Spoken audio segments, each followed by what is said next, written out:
Well, listen, I'm going to go ahead and get started because we have so much to share. This could be an all day webinar on what is going on in social media, but I have put together 12 kind of key things for you to keep an eye out. Now, keep in mind, if I've got 12 things, I've only got about 5 minutes on each. So anytime I do these best practice or trends webinars, these are not deep dives by any means, but they're things to just keep on your radar and things that I think are important enough for you to keep an eye on. So it sounds like many of you already know us, but if you are new to Perry Productions and Lisa Perry Social, Brian and I, my husband, we've been in business for 27 years now. We've been married for 28, so we've been together and doing this for a long time. We started out in graphic design and then moved to website development and then social media marketing, and we've watched our business grow over the years. Had to include this photo. Of course, everybody was doing the Bernie memes, and being married to someone who does Photoshop for a living, we had no problem putting one of our own out there. But that is Brian and I in front of our historic house here in downtown Concord, where we run our business from. Like I said, we own Perry Productions, which is a marketing agency here in downtown. And we also launched Lisa Perry Social, which is the umbrella for all of our social media education. We're doing so many webinars, we've done conferences, we've done workshops that we decided to create a separate brand for that and have seen a lot of success with that as far as helping people know how to do marketing for themselves. And that's something that we're pretty passionate about. But let's talk about 2020, right? Does anybody want to talk about 2020? The pandemic hit and everything went online, right? I mentioned earlier that we immediately put together 6 free webinars covering as much about social media as we could. And we were overwhelmed by the response. I believe we had 400 people register for those webinars at that time because we partnered with about 10 chambers, and businesses were struggling, just trying to figure out, what do we do if our doors aren't open, if our physical brick and mortar doors aren't open, how do we still do business? And what we found is that the companies that had good websites and strong social media were the ones that were immediately connecting with their customers and maybe didn't lose as much as the ones who realized that they had nothing in place.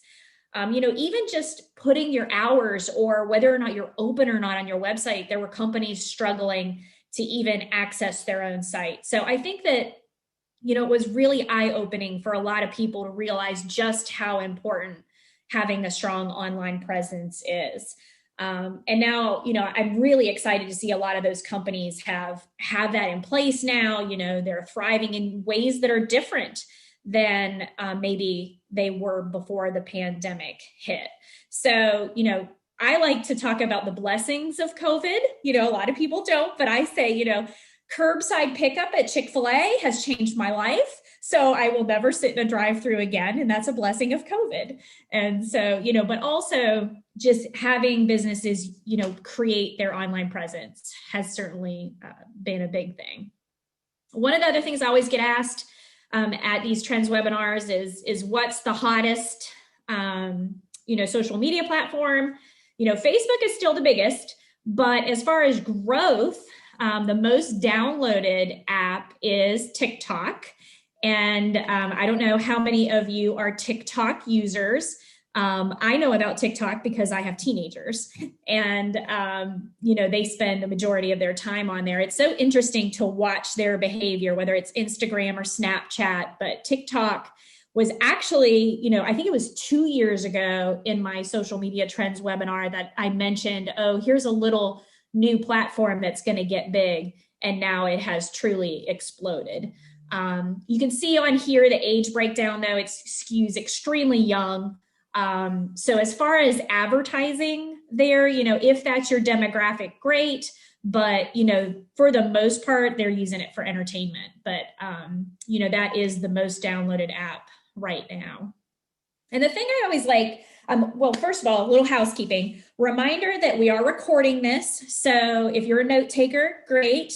But know that you will get the slide deck in an email afterwards, as well as a link to the presentation in case you want to replay it or share it with somebody else in your company.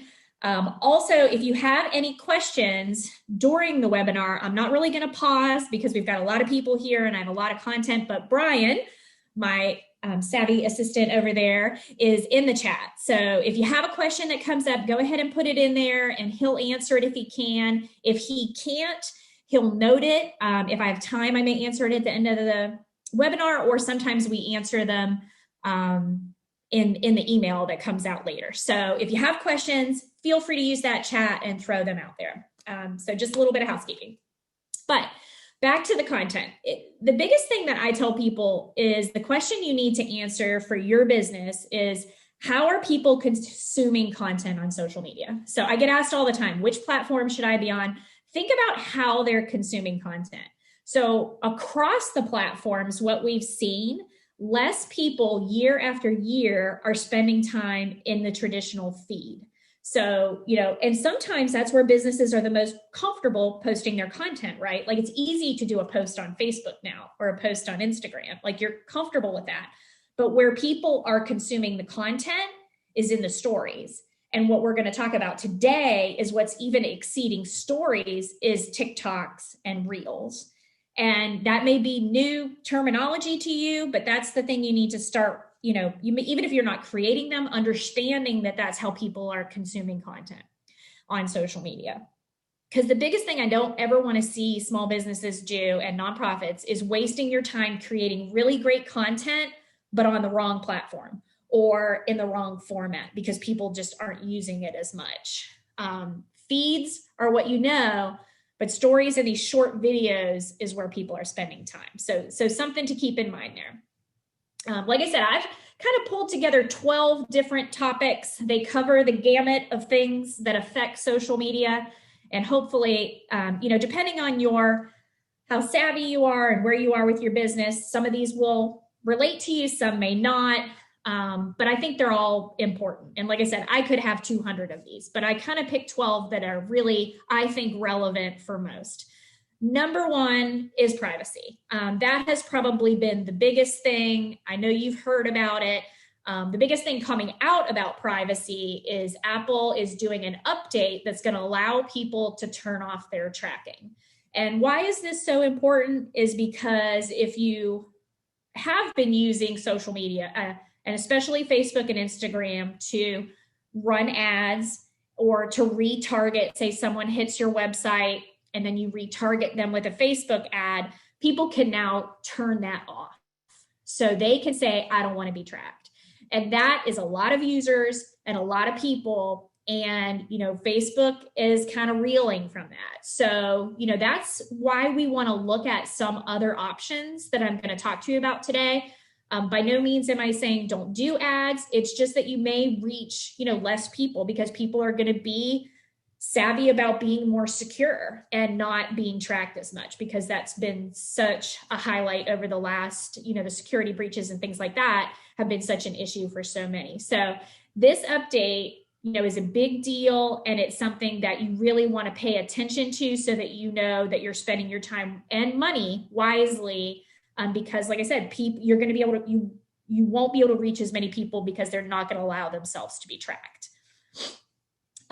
Second thing I want you to think about is online events. This is one of the biggest changes that we saw when the pandemic hit, is that, pretty much every event in person was canceled. And so there was this huge shift to online events. And what we're seeing as we look ahead into 2021 is a lot of those events are here to stay.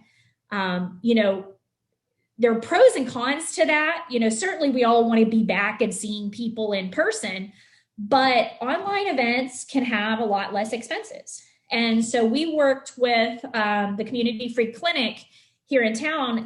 While a lot of nonprofits had to cancel events, they decided to keep their event and make it virtual.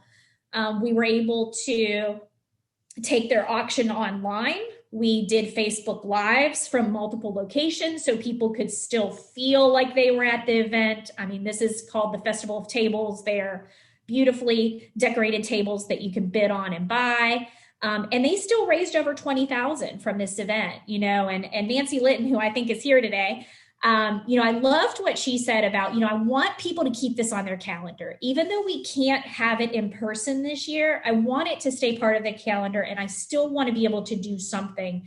So let's take it online. Let's tweak it so that people can still support the clinic.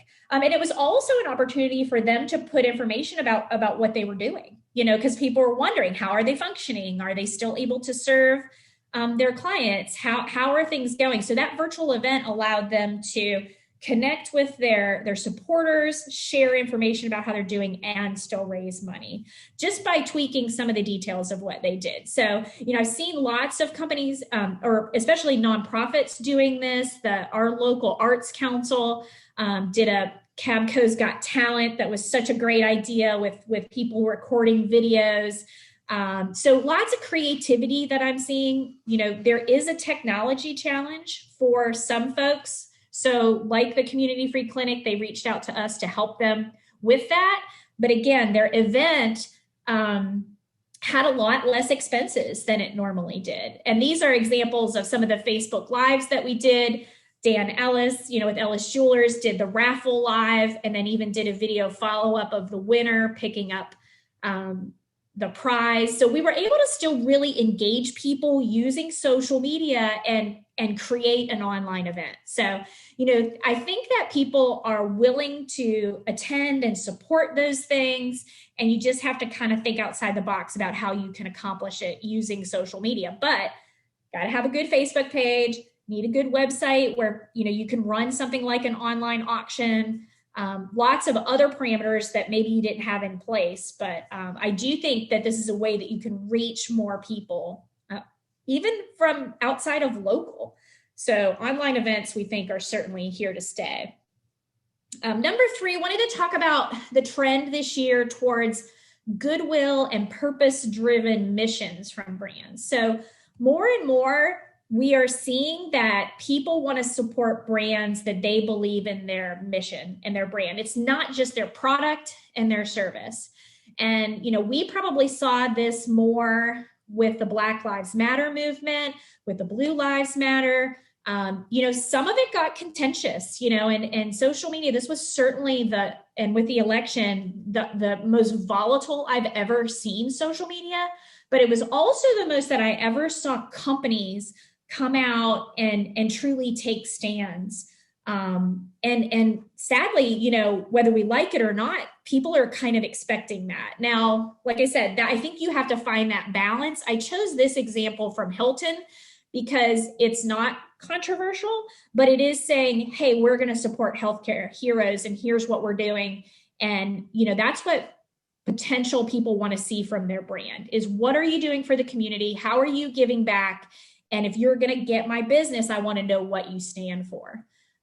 Like I said, this is the first time I ever saw emails come out from CEOs with positions on certain things. Now, I will tell you, for me personally, it was funny. I have a very active son who he's very big activist, and said, Mom, you need to come out as your company and you need to make a stance. And I said, well, I don't necessarily think we had to do that. We are a small business. Some of these bigger brands, they really did have to.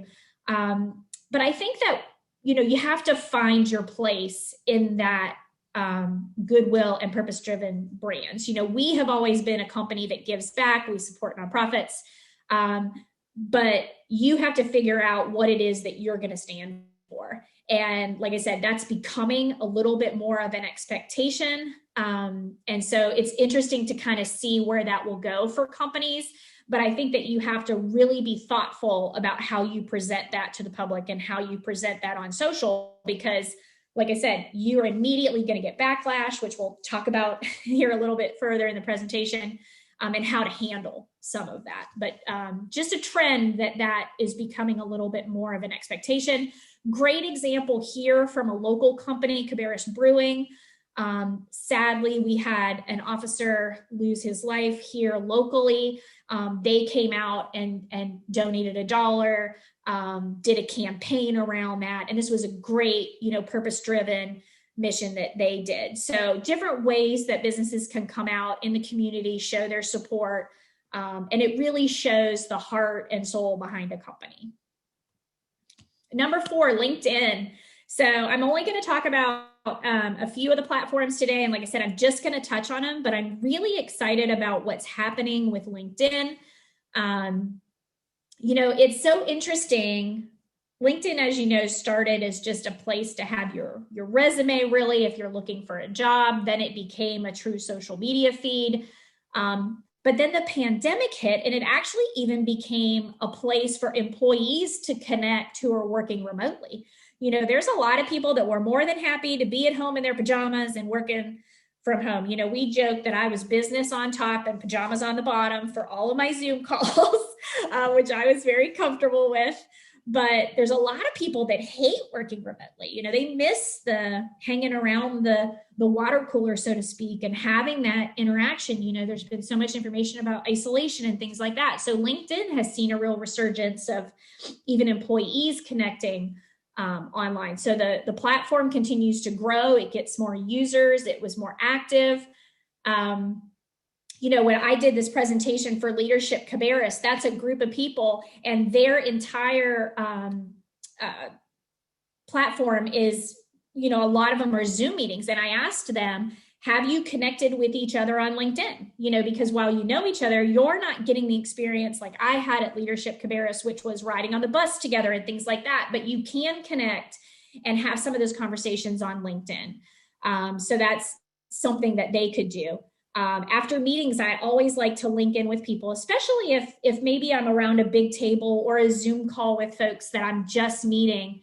A LinkedIn connection is a great kind of next step to continuing the conversation. So, ways that you can use LinkedIn to connect with people, even though you're doing a lot of remote and Zoom calls and things like that. And LinkedIn continues to be a great place for you to do thought leadership posts that really show that you're an expert in your industry. Certainly not so much, the types of posts that you see on Facebook. Even though it is relaxing a little bit, I still think it's more of the thought leadership style. One of the really cool things, though, that LinkedIn is adding, and I mentioned this on that very first slide, less emphasis on the feed, more on stories.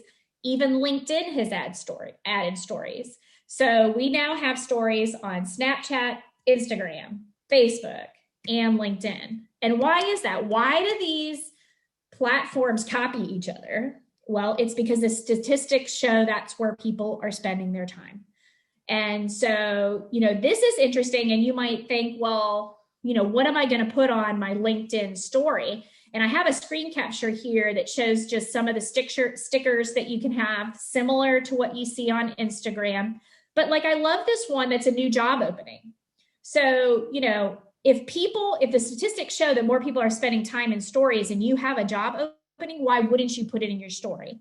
Make sure you have a nice graphic, maybe a little information, and put a sticker on it. Another way that you can use stories is so people can get to know you more, a little bit. Like I mentioned, I met somebody at a business meeting.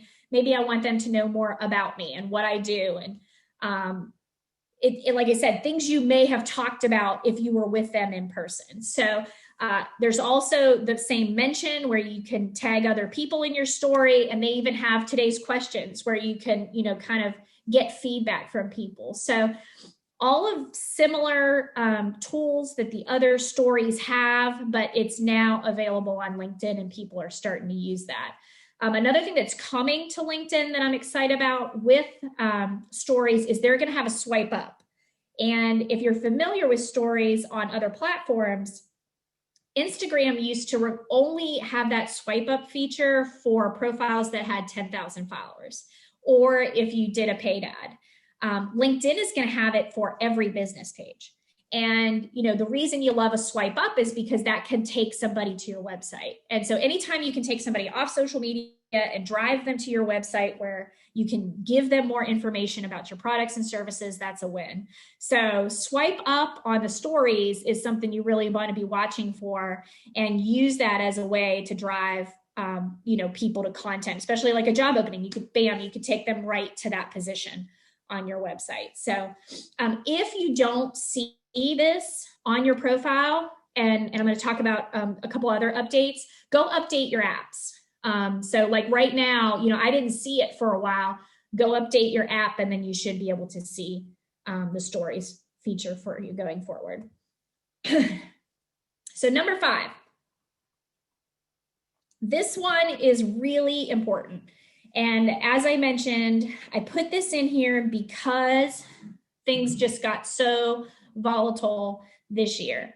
Sadly, we saw some really difficult posts that companies had to deal with. And so I felt that this was really important that I put this in this presentation to make sure that if you haven't encountered this, that you take steps to make sure you're covered should you have to deal with it. So talking about how your employees represent your organization and having a social media policy. So number 1, do you even have one? And, the social media policy is like a living document, always evolving, because new things are happening all the time. Probably the original social media policy for companies was don't use social media on company time. Well, now it's almost required that companies use social media because it's part of your advertising, right? But then it gets kind of sticky when you talk about social media use on personal time, and that becomes a very gray area. And I'm going to say right off the bat, I am not an HR person, so you definitely want to work with an HR person because, like I said, this type of stuff is always evolving. But I want to give you a couple examples. So one situation that we encountered over this past year is someone reached out to a company via email about a former employee who was posting political info, and they wanted us to not give them a good review or reference. So this person clearly saw a post of someone who was a former employee, reached out to the company and said, I don't think that you should support this person because of what they're posting on social media. So they clearly went on LinkedIn or something out, found that they had been an employee, and took that extra step. So that person, obviously, they make that choice, whatever they posted, and we didn't do anything about that at the time, but it just shows that because your social media profiles show where you work, you are linked to that even when you are doing things personally. Another example, and this one was much more serious, was a person who reached out through Facebook Messenger and sent screenshots of racist comments made by one of their employees. And they said they thought that person should be fired.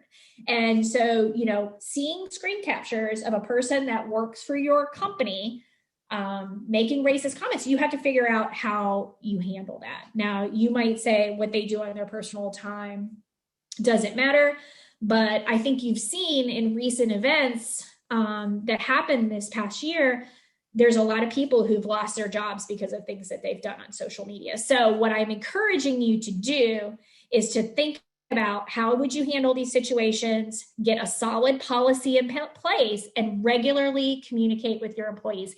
Even if that's just to say, please be careful. Please remember that you represent the business. Please remember that in your profile, it lists our company, those types of things, and try to even talk to your employees within reason. But like I said, these are things that are happening more and more as people are posting things personally, but folks are tracking down where they work and, being whistleblowers, so to speak. And it just becomes a problem for the company. And like I said, I think it's best if you just have a policy in place to handle that. Also want to talk here briefly about reputation management.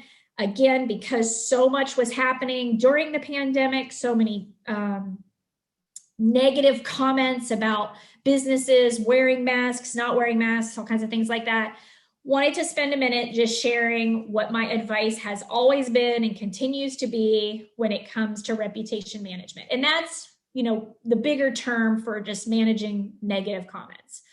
One of the terms you may or may not be familiar with, again, I have teenagers, so they have educated me on cancel culture. And that is a pretty big movement towards unfollowing any company that has in some way, massively done something wrong. An example of this was Mecklenburg Brewing, who, some people filmed their Oktoberfest where people were dancing. This was all in the news without masks, and folks did not feel like that was safe. And there was a massive push by people to unfollow and not support this business. And the CEO had to come out and make a statement. They had to close and then reopen. And I do believe they've rebounded from that, but it became a major issue for that company to deal with.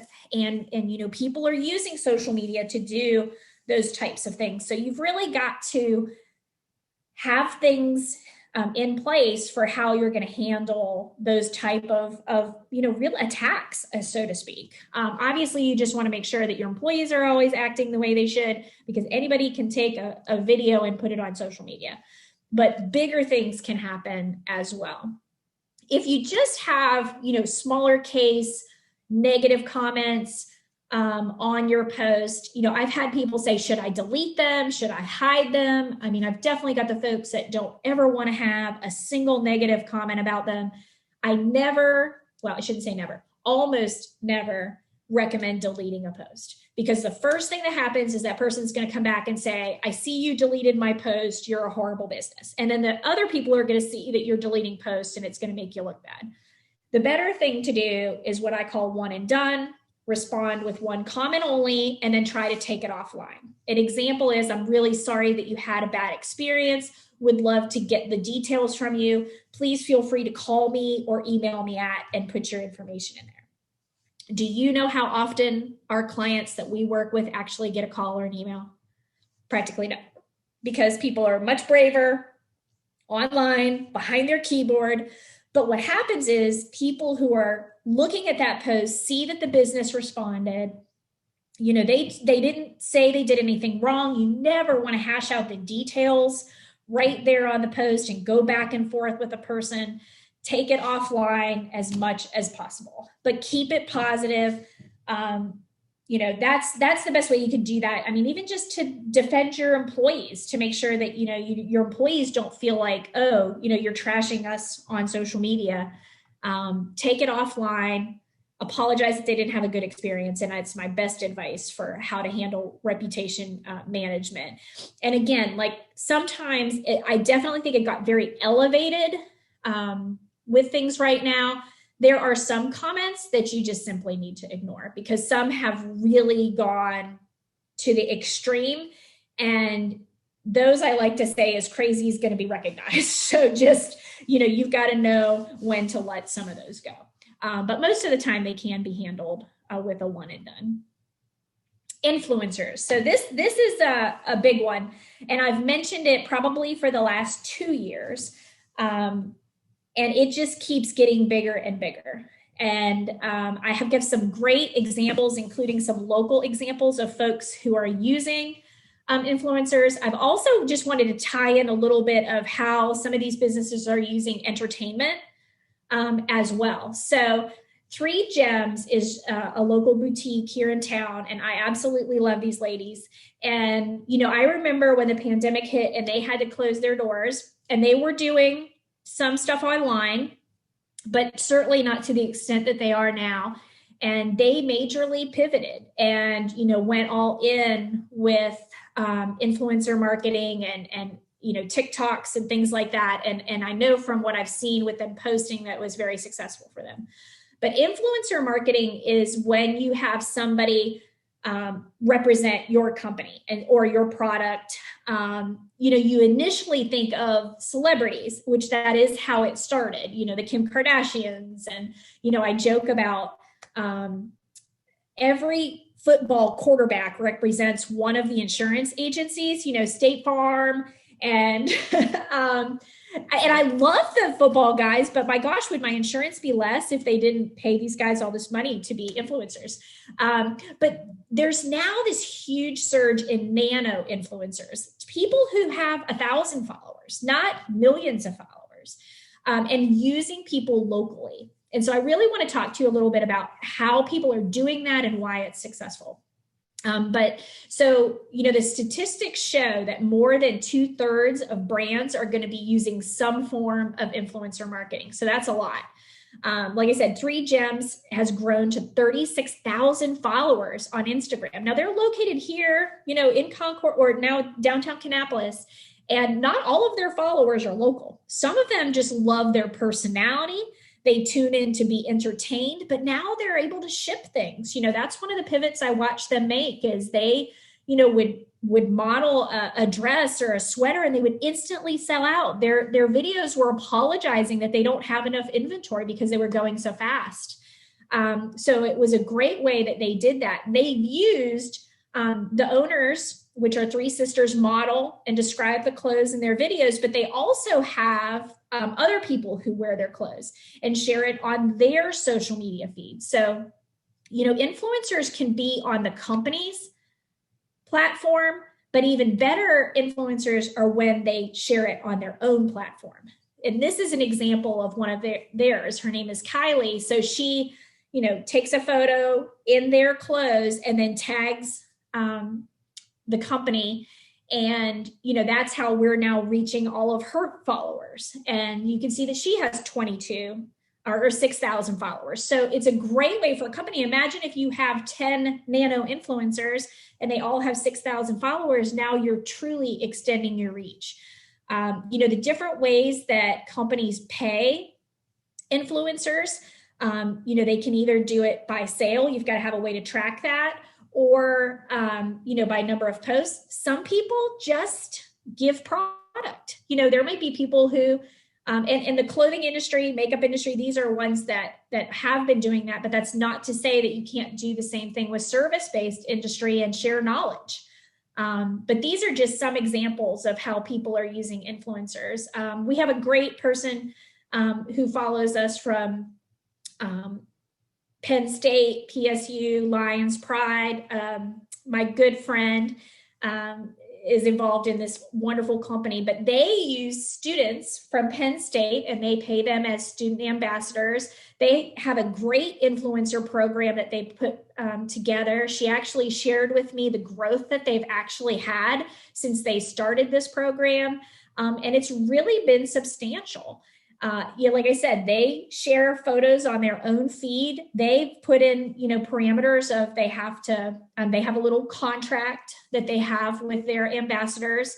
The thing that is good about this is that it's a very authentic thing to have a person share a product that they love. And, one of the questions that Danielle asked me, I'm going to share later is, should you hire an agency and get big influencers and have somebody do that for you? Or should you hire these kind of nano influencers and manage them yourself? And I think you always have to err on authentic. Like if I know Brian, and I know that he would never wear a certain type of clothing, and he's suddenly on his Instagram promoting that doesn't feel authentic. However, if I know somebody and I'm like, gosh, that makes sense, and I always see her in that, then I know that that's much more authentic. The ways that the 3Gems used to do this is they would have a code for people, and they would even offer 15% off. So these are posts that these 2 ladies did on their own feeds. They said, hey, go make an order. You get 15% off if you use my code. So that's a good way for you as a business to be able to track, where did sales come from? Which of our nano influencers, were the best investment? Is this working or not? So I think this is just such a cool thing to do. It just expands your reach so much. Another example, and this is somebody who posted on theirs, they did a flat lay of products, and you can see the one on the right, they tagged all these different brands, right? Charming Charlie, Ralph Lauren, PSU Lions Pride. So it's where all that stuff came from. So this is a very savvy influencer, not only, sharing the image of the clothes, but also tagging all the different brands that then somebody can click on that and they can go shop. So a lot of ways, making those relationships with your influencers is something that's worth spending some time on. If you're completely new to it, I did find this table that talks about rates for influencers. You can see, for a Facebook post for somebody with 500 to 5,000, the average in 2019 was $30.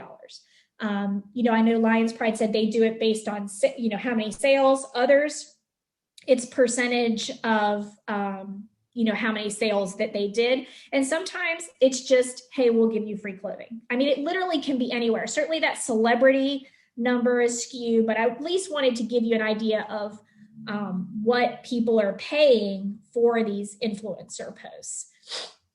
Now, I wanted to answer Danielle's question. Like I said, who works for Lions Pride, she was asking if you should use, there are agencies that you can hire that will go, find influencers for you. I will tell you, I'm 100% for small businesses and nonprofits like I work with, not in favor of an influencer agency unless you just have a massive budget, because that's what it is. It's very expensive.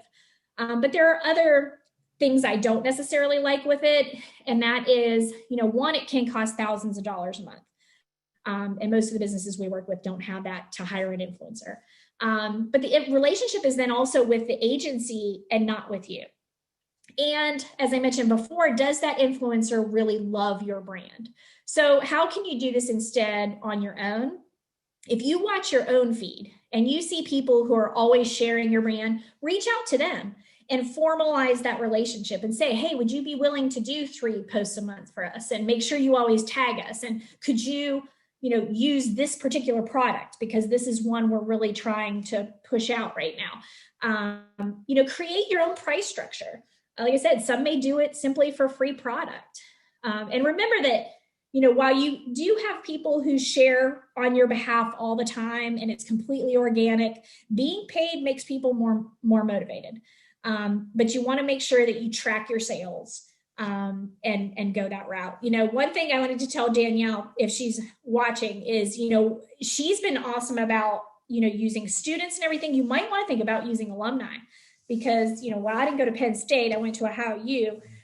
We alums are passionate about our alma maters. And, we would love to be able to promote and do things with products as well. So another influencer that maybe you can reach out to is those alumni. So influencer marketing, very, very exciting, definitely here to stay. So something you want to consider if that's a good fit for your business. I'm going to grab a quick sip of water. So Facebook Creator Studio. When I sent out the initial email for this webinar, I asked for people to send in questions if they had any. One was from Danielle about the influencers. Another one was a gentleman telling me he was having issues in Facebook Creator Studio. And I don't know how many of you are using Creator Studio, but I wanted to kind of walk you through it a little bit and just make sure that you are doing posts the best possible way. And so I'm going to switch over and pull up Facebook Live here to walk you through how we do posts here and how I highly encourage you to use to do posts as well for getting the most error-free and best posts that you can. So the question, like I said, was that basically in Facebook Creator Studio, he used to be able to schedule a post, but now it wasn't showing a preview, just a link. And so I'm going to walk you through how to get to that preview, because there are definitely glitches. Also want to talk about in showing you this, that you can now push posts from Facebook to Instagram. Used to be able to publish from Instagram to Facebook only, but now you can go the opposite way. So I don't know if you know that, but that is something that you can do now. But let me go ahead and switch over for a second here so I can share my screen with you. There we go. Okay, am I good, Brian? Excellent. So Brian gives me the thumbs up. So you can now see I'm in Facebook, and this is one of our clients, the Cabarrus Center.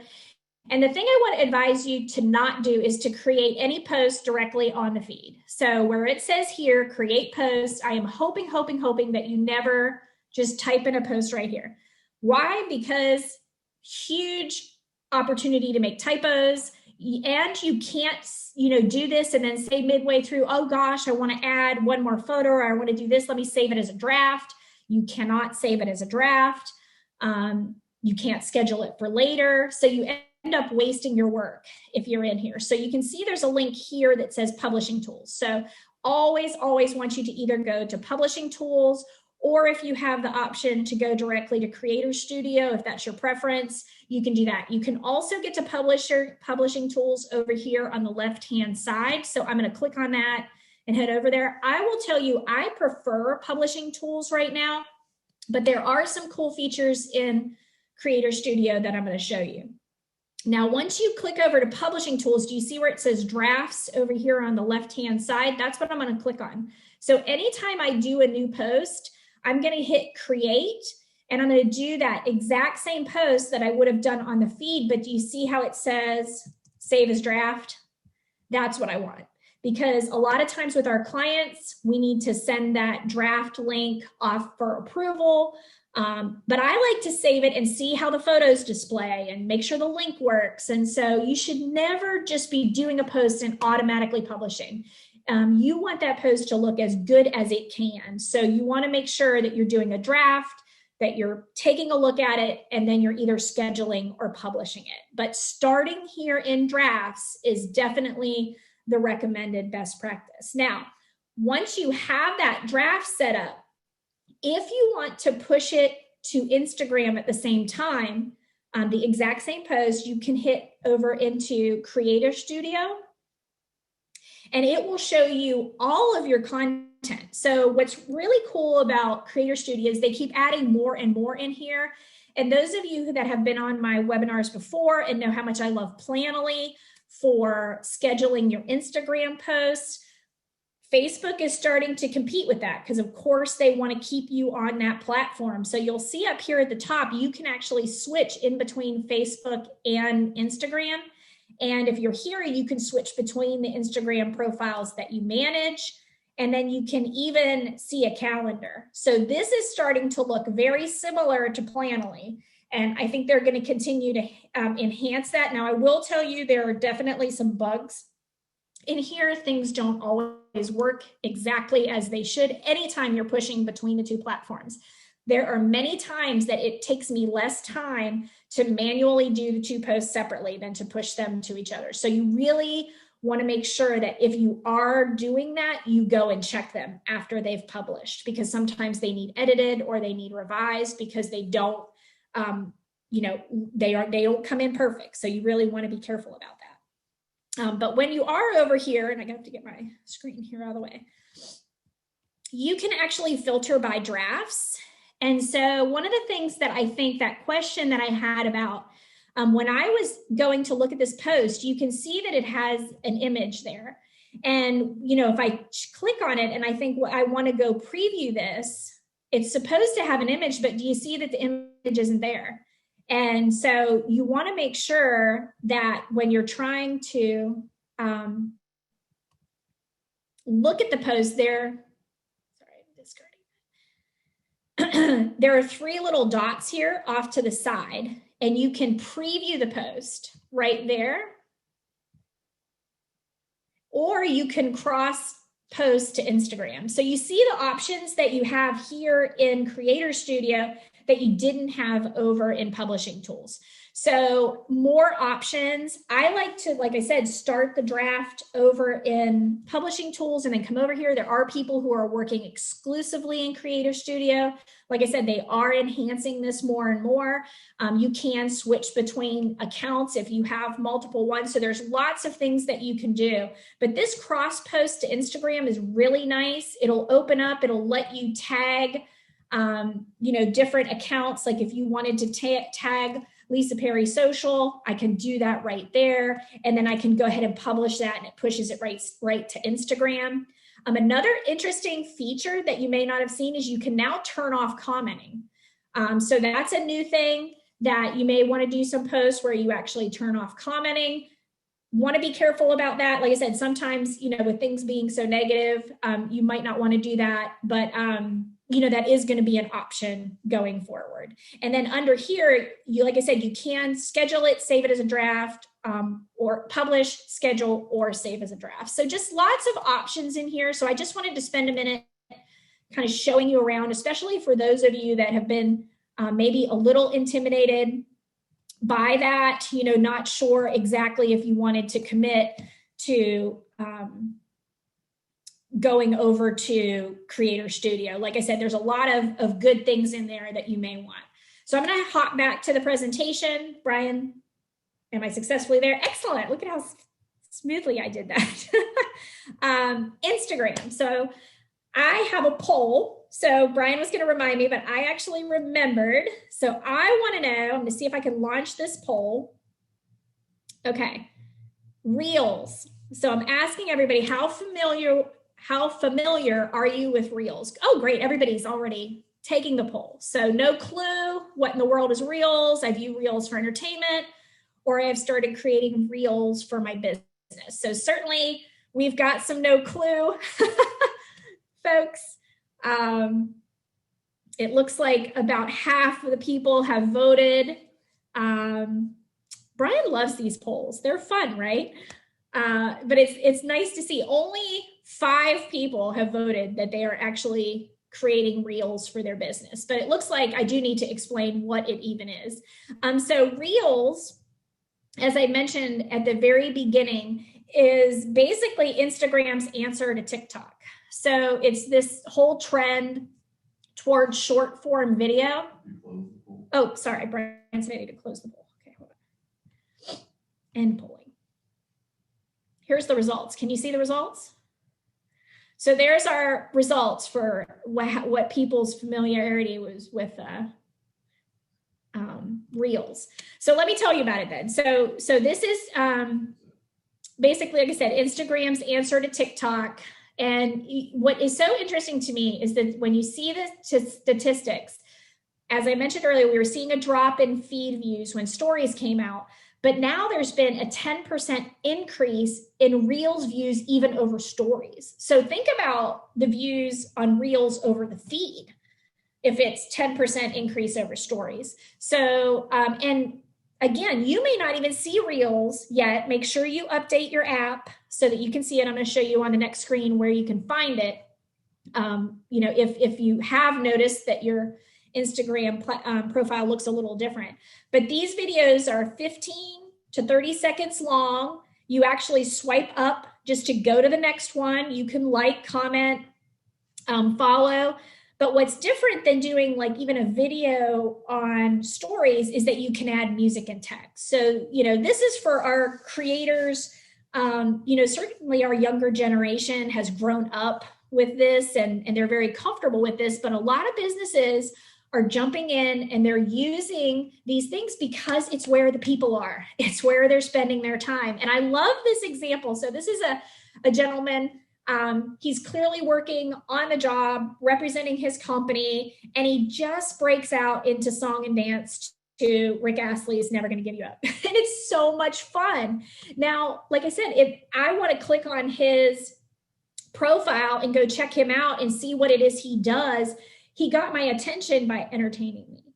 And so again, this may be completely out of your comfort zone. It may be something that you say, this is never going to be a fit for my business. I'm just telling you, as far as social media trends, this is where people are spending their time. How does this look on the feed? You'll notice, like I said, if you update it, your bottom menu looks very different now. That center spot that used to be the plus sign where you created a feed post from now has a little video. And that is Reels. And you'll see that the plus for creating a post has now moved to the upper right.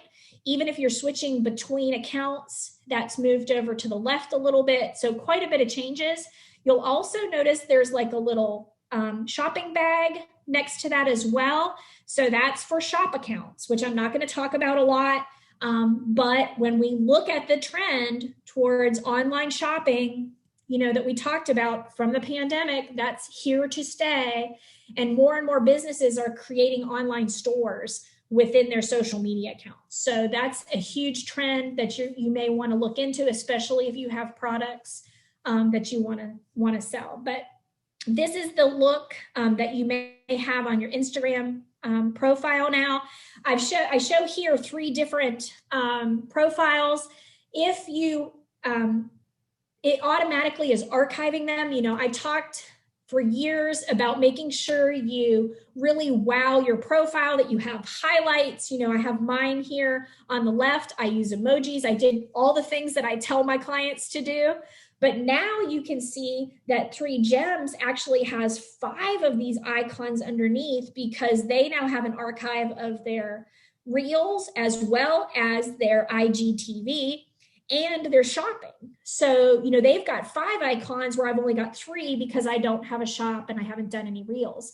Red Hill Brewing, they haven't done any reels, but they have, a couple things that you can buy from them, a sticker and a t-shirt. So they're utilizing, these are 2 local businesses utilizing these new features that Instagram has. So more and more is happening. And I will tell you that so many of the improvements that Facebook and Instagram, which are owned, by the same company, more of the features are coming out on Instagram.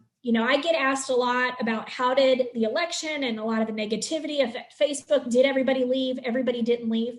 But a lot of people, it got kind of volatile. And then there are more people going over to Instagram, where it seems to be a nicer place to exist. So businesses want to follow that trend, make sure they can offer whatever products, services, or ways to do business with them that they can on Instagram as well. Couple more things. Another question that I got from the email that I sent out was about varying content. So the question was, how much, if at all, do you vary your posts from one platform to another? So for instance, we just talked about how to push the exact same post from Facebook to Instagram or Instagram to Facebook. Whenever I talk to my clients or when I do consulting, I always talk about good, better, and best. So a good strategy is to have the same content on all platforms, because it's easy. And, if you have a small budget and limited resources as far as people to do your social content, at least you're getting information pushed out there. The con of it, though, is that for people who follow you on multiple platforms, it can be annoying. They're like, well, I just saw this. I saw this over here. I saw this all over the place. So, that's why I say it's good. It's better if you do similar content, but with a different image or different text, or even a different time. Maybe you do it on Instagram one week and you do it on Facebook another week, or even in another month if it's truly evergreen, so that people aren't seeing the exact same content within a 24 to 48 hour period. Best is if you do have someone on your staff who does it full time and you have a higher budget, is to have completely unique content on all platforms. We have clients where we have a completely different strategy for Instagram, very video or image based, utilizing stories, and then we do something completely different over on Facebook that's more thought leadership and things like that. But again, you have to have the budget and the time to do that. I know so many solopreneurs who do not have that. So know that even if you're doing the same content, that's still good.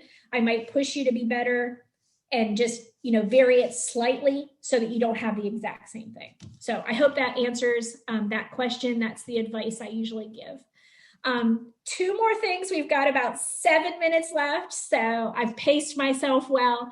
Want to talk about Nextdoor for a minute, which I am really excited about. We always talk about the big guys, Facebook, Instagram, but as we, again, went from the pandemic to how are we going to reach people and get them to connect with us and or come on site, Nextdoor has been around for a while. And that platform has been getting better and better. Now, just like everything else, in a lot of neighborhoods, it's where the neighbors go to complain about everything. But for advertisers, it is a great hyper-targeted option to market to people. So you can choose specific zip codes to do ads or sponsorships through. And this is something we're looking at, and we've never done Nextdoor advertising for our clients, but we have a car wash that we think this is perfect for, because there are a lot of car washes in town, a lot of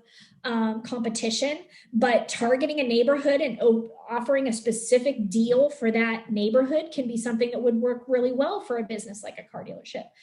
We also have a walking campaign called Walk Cabarrus, and we want to get more and more neighborhoods participating. So we're looking at doing a sponsorship in these different neighborhoods using Nextdoor. And you can see it looks very similar to a Facebook feed. You know, it is a social network. This is just an example of, you know, like we have Walk Cabarrus, and we can look at, okay, if I want to buy 28027, that's actually 112 neighborhoods, 23,000 people for $150 a month. That allows me to do something that looks very much like a Facebook ad. And if you look at the fact that your $150 you might spend on Facebook is not reaching as many people as it used to, this is something different that you might want to try. You know, they're inexpensive comparatively to the other social networks, and they're very, very targeted. You can see that this other zip code, 28081, only has 34 neighborhoods, 5,000 people, and it's only $31. So you can kind of customize, you can pick more than one zip code, but it's something that we're going to be trying out for some of our clients and some of our initiatives. And it's something that I think might, you know, be successful, and I'm excited about it. And I've got one more poll for you, and that is Clubhouse. I want to know what we know about Clubhouse. So let me see how I get over here, Brian. Okay, there we go. Launch poll. Okay, last poll for you is, what do you know about Clubhouse? Never heard of it. Is that where I go for drinks after a round of golf? I've reserved my username, or I have a Clubhouse account and I am actively using it. Now, I'm going to be honest, even I am not on Clubhouse yet. So loving these poll results. So far, we have one person who is an active user. Oh, two. So I'm going to talk briefly in the last few minutes about Clubhouse, but I'll go ahead and share these results. So clearly, this group is not savvy on Clubhouse. But remember, you heard about it first here then at Lisa Perry's 2021 social media trends. Clubhouse is the hottest new platform. I get asked about that all the time, especially as people get ticked off of Facebook, you know. And like I said, I can't talk about it too much because I'm actually not there yet, because I haven't been invited to join. This is an invitation only platform right now. You know, lots of the platforms start like that, but they have already topped 5 million users in a very, very short period of time. It's interesting because it is live audio. So no images, no videos, it's just live audio, and it allows people to listen to or actively participate in live discussions. You may have, if you heard anything about it, Elon Musk jumped on the other day, and I forget how many people he had join him, and just listening to him talk. So right now it's a lot of early adopters, it's a lot of celebrities, and you can just go in and talk to LeBron James, or you can talk to so-and-so. Now businesses can use it as well, because you can jump in there and have conversations with people. Nothing is recorded. And, you know, this is interesting because with the whole security thing and with disappearing content, you know, then they don't have to worry about anything as far as having things live on the site. So when the room ends, that conversation is gone. But people are literally spending hours and hours on Clubhouse. I'm seeing posts all over with information of people who are really finding this very addictive. You know, I was asked at another, when I did this webinar for another group, you know, what we thought about it. And I said, ask yourself, are your customers there? And can you serve your customers there? And my answer is probably not yet. Like I said, I would let it settle in, see what happens, and then figure out what a strategy is. You know, it's going to be a great way for people to connect in order for you to talk about things, but it's very different than what people are used to. But it's one that, like I said, I keep seeing pop up again and again, and I certainly think it's probably here to stay. So Clubhouse, we'll probably be talking about it next year, just like we're talking about TikTok being the most downloaded app this year. So it is 1 o'clock on the dot. I hope that you got something out of today's 12 different trends and topics that I've pulled together. As always, I try to give you the very best content that I can. I encourage you